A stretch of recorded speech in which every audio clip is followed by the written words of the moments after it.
Kasih karunia dan damai sejahtera Allah, itulah yang memelihara hati dan pikiranmu sekalian dalam Kristus Yesus Tuhan kita. Amin. Saudara-saudari, marilah kita mendengarkan firman Tuhan yang terambil dari kitab Efesus pasal 1 ayat 16 sampai dengan 18. Demikianlah firman Tuhan.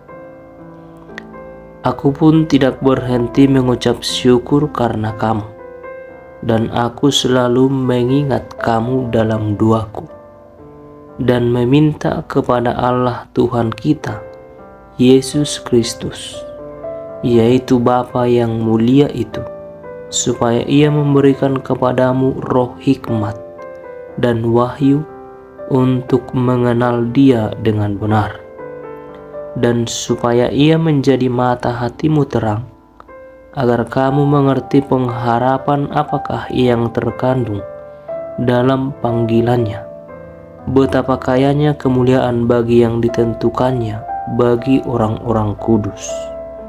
Demikianlah pembacaan firman Tuhan. Saudara-saudari, dalam dua Rasul Paulus ini, kita dapat menemukan berkat-berkat atau karya ilahi yang Paulus inginkan agar dinikmati oleh setiap orang-orang yang bertobat, yang hidup beriman, dan yang sudah berada di dalam Kristus. Akan tetapi, berkat-berkat atau kekayaan ilahi tersebut tidak dapat dipahami secara alamiah, yang artinya setiap orang memerlukan Roh Kudus yang akan menyatakan kebenaran firman dan yang kemudian memberikan hikmat untuk memahaminya dan menerapkannya. Roh juga memberikan kuasa, kesanggupan untuk mempraktikkan kebenaran. Paulus juga meminta dalam doanya agar Allah menjadikan mata hati jemaat terang dan terbuka untuk melihat 4 kenyataan rohani, yaitu agar jemaat dapat mengenal Allah, seperti dalam ayat 17b, agar jemaat mengenal panggilan Allah, seperti dalam ayat 18b, dan juga agar jemaat mengetahui kekayaan Allah, seperti dalam ayat yang ke-18 bagian B. Dan yang terakhir, agar jemaat dapat mengenal kuasa Allah, seperti dalam ayat 19 sampai 23. Saudara-saudari, mata hati di sini berarti batin manusia yang meliputi perasaan, pikiran, dan kemauan. Kepada kita ahli-ahli warisnya, Allah menunjukkan kasih-Nya, menjanjikan suatu masa depan yang indah.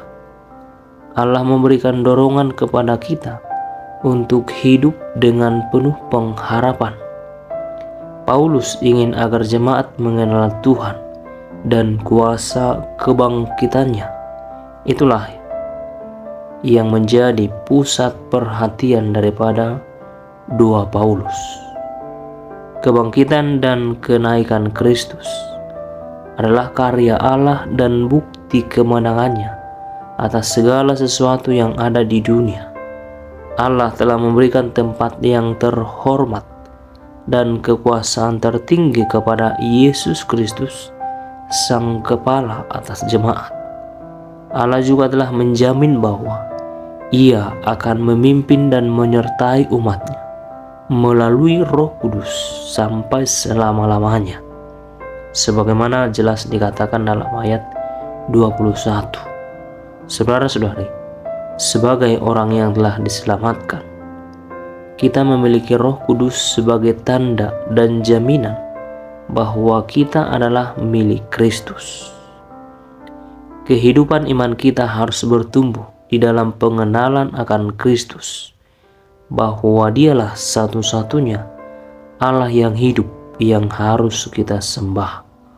Oleh karena Dia adalah penguasa atas alam semesta, dan sekaligus Allah adalah kepala jemaat, dan kita adalah jemaatnya.